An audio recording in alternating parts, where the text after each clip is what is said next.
What is going on, Chiefs Kingdom? This is Talk Junkies coming to you live after an upsetting loss today with the Kansas City Chiefs. Very frustrating loss, but I'm going to get into the game a little bit. This is like Talk 48 or something or other like that. But man, the Kansas City Chiefs, baby. Hey, how long have we dealt with this as Chiefs fans? Heartbreaking losses like this. But you know what the difference is this time? We actually have a quarterback that keeps us in the games. You know, we've had close games like this in many times. In watching Alex Smith for 4 or 5 years, or however long it was not as exciting as this is. Even when we would lose with Alex Smith, it wasn't the same way as losing with Patrick Mahomes. And I think that's why it's so hard to watch watching the Chiefs lose with Patrick Mahomes, just because the way that he plays, the tenacity that he brings to the game, the effort that he puts into each and every play of the game. I think that's the difference as being a Chiefs fan and being excited for what is to come. And as bad as it is to say that, I don't necessarily think that this is the year, for the simple fact that we didn't trade before the trade deadline for defense. And clearly, ladies and gentlemen, we need defense. And anyone who listens to my podcast in the previous like 6 or 7 podcasts ago, I completely went off because we didn't trade before the trade deadline. And we obviously need it. For some reason, man, and if I were to watch the game in depth and watch it 4 or 5 times over again, I could clearly tell you why Bob Sutton is not fit to be the defensive coordinator for the Kansas City Chiefs. But that's another conversation. Granted, it should be this conversation, but I'm not going to harp on Bob Sutton too much for today's loss. The beginning of the game, on our first offensive drive, it was a 3rd and 2, and Mahomes could have easily ran the ball for a first down. And he decided to throw the ball like 30 or 40 yards, and I forget who the receiver was, but it was incomplete, and we had to punt the ball. It's the small plays like that matter in each game. It's the plays that extend drives. It's the plays that put you in position to score first, and that's what the Chiefs have done so well this year. On their first drives, the amount of points that they've scored this year is absolutely astronomical. And to have a 3rd down and 2 when Mahomes could have easily ran the ball for a first down and he doesn't, those are the small situational plays that Mahomes needs to think inside of his head. And I know Chris Collinsworth, deeper in the game, later into the 4th quarter, was talking about how Mahomes mentally is starting to get it. I think that if he would have talked about that in the first quarter, whenever Mahomes had that 3rd and 2 opportunity to run the ball for a first down, I think that's a more opportune time for Chris Collinsworth to say something like that. But that's just my take on that first drive. The second drive, Mahomes missed Kelsey wide open. Wide open, man. Wide open. And my only concern with this is, and watching each and every single game this year, is the fact that Mahomes has missed a lot of wide open passes for touchdowns. I'm not going to harp on that too much, just for the way that Mahomes plays. 48 touchdowns now. He had like 280 yards passing tonight. So he's going to hit 50 touchdowns. He's going to have to play lights out next week against the Raiders, because 2 weeks ago when we played him, they played us tough. So it's not going to get any easier next week. It's still a good team. John Gruden has the Raiders coached up, and I guarantee you Gruden would love nothing more than to beat the Chiefs next week and have the Chargers win and have us be a fifth seed. So just keep your eye out for that. So I would just like to see Mahomes not miss so many deep balls. He does so many things well. And just watching him tonight and watching him all season and everything that he's done, I mean, it's hard to nitpick on the guy. But, man, when it comes to throwing the long ball, just take a little ketchup off it. I know you love the ketchup, man, but take a little ketchup off it and you'll be all right. On our 3rd drive, there was no Colin Williams for a personal foul. There was that play where Mahomes clearly got hit in the face mask, and they didn't call it. But that's all I'm going to say about that. Daniel Sorensen, man. I mean, if you're Bob Sutton, okay, so I'm questioning why Ron Parker didn't play tonight in Orlando Scandrick. And there's really not – I would have to dig a little bit deeper to figure out why they didn't play. But from what I was listening to on 610, and one of the guys on the radio show made a good point, he was just simply stating that maybe perhaps they weren't giving in to Bob Sutton's defense. Well, if that's the case, Bob Sutton, why do you have Reggie Ragland on the sideline and Daniel Sorensen playing against the run? That's just the kind of things that confuses me. Small things like that. And there were so many plays tonight where I watched Sorensen, and he would just lead with his shoulder and not try and wrap a tackler. So he's literally just trying to hit them as hard as he can like a bullet, as opposed to just wrapping up and tackling. So Sorensen, he's going to be a big question mark when it comes to the playoffs on how well he can play.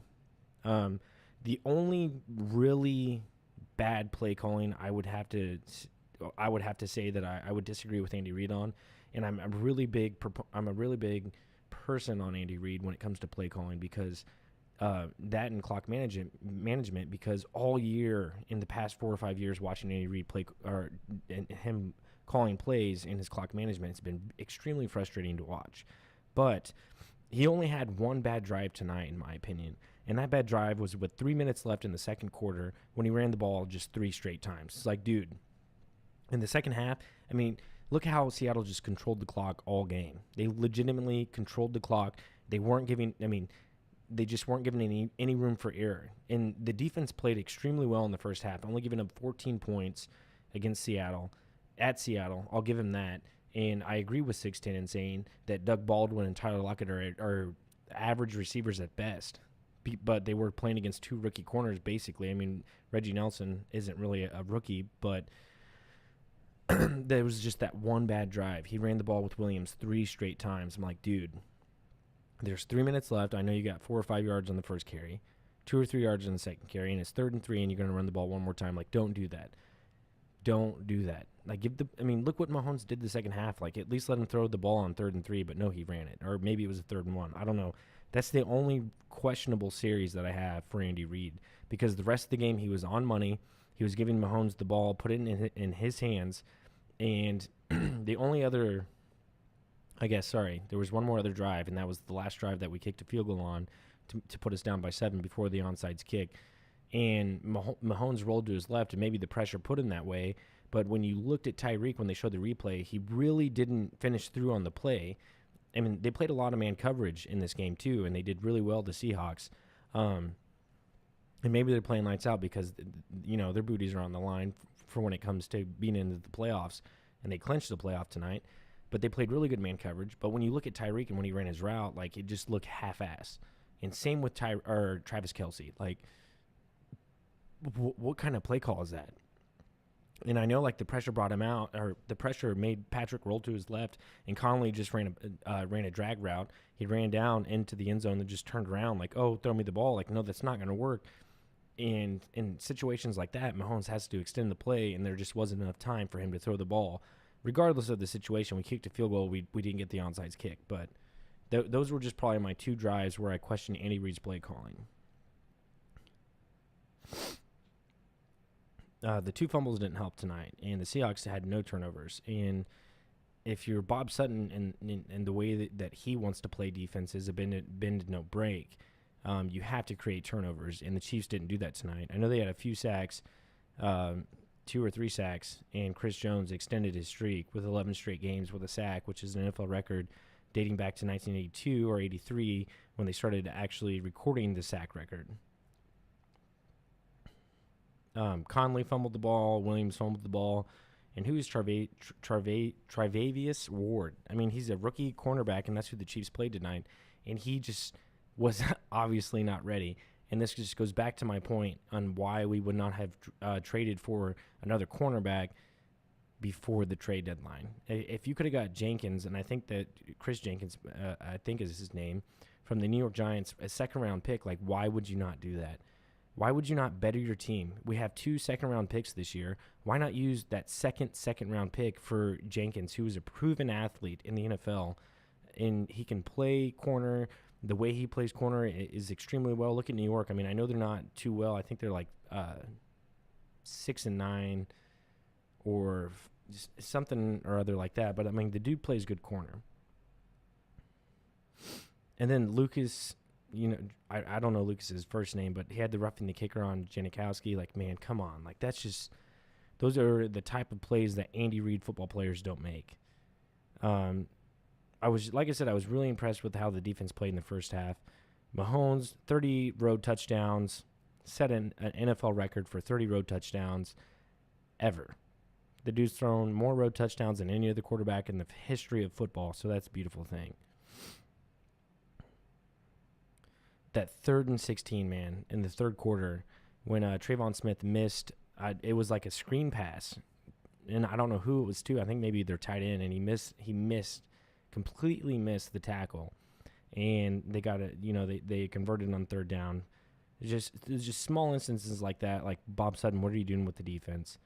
Nelson didn't even turn around on the touchdown to Baldwin, and then it's just frustrating, man. I'll give props out to Tyreek for that catch with 11 minutes left on the sideline for like a 35-yard catch. Man, that was a beautiful catch. Looked like he got injured, got right back up the next play he was in.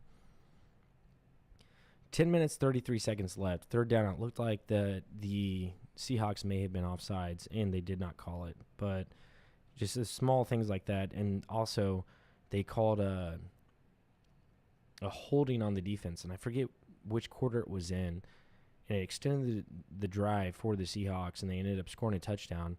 But the dude clearly fell on his own.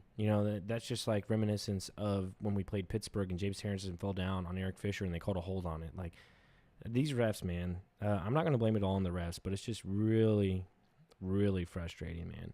And I think what it comes down to, ultimately, Chiefs fans and Chiefs Kingdom out there, if you're listening and you've listened to 11 minutes of me ranting on how I'm so upset about our loss to the Seahawks tonight, is why Eric Berry decided that he didn't need to play in the last 2 critical drives of the game. And for Chris Collinsworth and Al Michaels to come on and say, I know last week he was on a pitch count, and then they show him like 2 or 3 different times on camera just showing his face. He's just sitting there like, dude, you are the highest paid safety in football. You are clearly healthy. You can clearly play 3 quarters of football. I know that you may potentially be getting ready for the playoffs, but you're legitimately banking on us beating the Raiders, which is not a guarantee in football any given Sunday. And you're just going to come out of the game. You're going to take yourself out of the game because your spirit tells you that man, I'm just not feeling it. My spirit's just not feeling it. Well, you know what, Eric Berry? Maybe if your spirit was feeling it, you would have made an extremely great play on the defense side of the football to put us in position to win the game. And Chris Collinsworth said it best. The drive, it was the drive that he came. It was the drive that he was in, the last drive. And Chris Collinsworth, he's like, this is Eric Berry. Like, this is his moment. Like, he's one of those players. He's a playmaker who makes plays. Like, this is his time. And, they ended up scoring a touchdown. But after that, like, he just went to the sideline. And who makes that decision? Who makes that decision? If it's Andy Reid, like, dude, no, you need to put him on the field. You have a first-round bye in the number 1 seed on the line.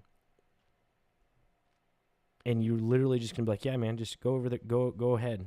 Go over and chill on the sideline. Like, we don't need you, man. You're on a pitch count. Like, no, this isn't a pitch count. This is the NFL. This is not baseball. He clearly can play the game. He hasn't played since week 1 of last year.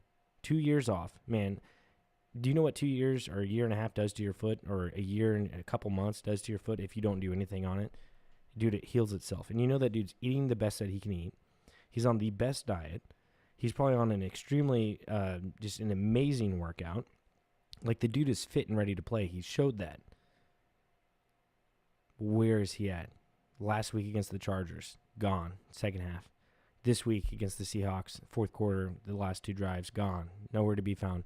That's frustrating as a Chiefs fan to watch, man, because if I'm injured or if anything happens to me in my workplace, like, dude, I have to go back within the next few days because my family depends on it. And that's, I guess, the difference between the average Joe and an NFL player is they get to decide, and even if they don't play, they're still making millions of dollars. And that's very frustrating to watch as a fan base when you have millions and millions and millions of people depending on you to be on the field when you're absolutely ready to play the game and you are nowhere to be found. Come on, dude. Come on, man. That's absolutely not fair to anyone in this fan base to put us in a position to watch a game like that and you not be there for your team. Unacceptable, in my opinion. And even if we beat the Raiders next week and we have a first round bye and we are the number 1 seed, What have you shown in the past 2 weeks to say that you're even fit to be in that position or even be paid the number one safety in football? Like, dude, you haven't created a turnover. Yes, you've made a few tackles. Yes, your presence was felt last week against the Chargers with the way that you played. And yes, you caused Phillip Rivers interception. Cool, man. Cool. But where are you in those critical moments when the Chiefs need you the most? Absolutely nowhere to be found, dude. And yes, your spirit may tell you not to be in the game at that time. And maybe a coach came up to you and said, "Hey, man, like, you've played enough tonight. We don't need you." No, if that were the case, I would be like, "Nah, man, I'm playing. Like Tyreek, the dude's been injured twice this year. Hobbled was Tyreek Hill and still came out against the Ravens and pretty much put us in position to win the game. Eric Berry does not have that tenacity. Eric Berry does not have that fight. Yes, I know he overcame cancer, but look at Tyreek, man. That dude gets injured. He's out for one play. He comes back in, and he's ready to go. In the Ravens game especially, that is what is impressive. That is the type of player that I want on my team to put us in position to win a game. Not someone who is going to come back and then just say his spirit tells him when he's ready and say that, and then just take himself out of the game when he feels like. Unacceptable. For me as a Chiefs fan, for the Chiefs organization, and number one and importantly, to the Chiefs kingdom, man. To the Chiefs kingdom. Other than the missed pass in the 3rd and 2 from Patrick Mahomes, the dude played lights out tonight. Absolutely lights out. And it does an injustice to Chiefs fans watching games like this and games like last week when Eric Berry cannot put himself in the game and play. That's it. That's all I got, man. Chiefs have to beat the Raiders next week, and I think we do beat the Raiders. But once again, what do I know, man? I mean, we're 2-4 in our last 6 games. 2-4 in our last 6 games. So we're not playing good football at all right now. So, Chiefs, brace yourselves for another very intense playoff game. I already got my playoff tickets. I got them. I'm ready to go. I'm 9 yards back on the end zone. I'm not a hater. But get ready for a playoff game where it's going to be a close game. It's going to be very close. Very, very, very close. And we know when we lost to the Chargers last week that maybe we don't necessarily have home field advantage because our defense is that bad. And if Bob Sutton doesn't get corrected by tonight or by the end of the next year, if he's not fired and Andy Reid doesn't fire him, the Chiefs kingdom will be upset. They will not be happy. That's all I got to say. But hope you guys liked the video. Hit the like button. Hit the subscribe button if you liked any of the content tonight. Jesse and I, we do some world political views and stuff like that on this channel. We do it every Sunday. We upload into Monday, and it's really fun, easy listening kind of stuff, just how we feel the world should be. And it's not really how we feel. It's just common sense kind of things. You know what I'm saying? So check out our other videos. It doesn't have to be sports, you know. I mean, majority of the videos that I've gotten from this channel have been from sports. But please, hey, check out our other videos and just let me know what you think. Please hit the subscribe button, hit the like button, share this to all the Kansas City Chiefs Nation out there. Retweet it, Facebook tag it, man, Instagram it. Let everyone know about the state of Chiefs Kingdom.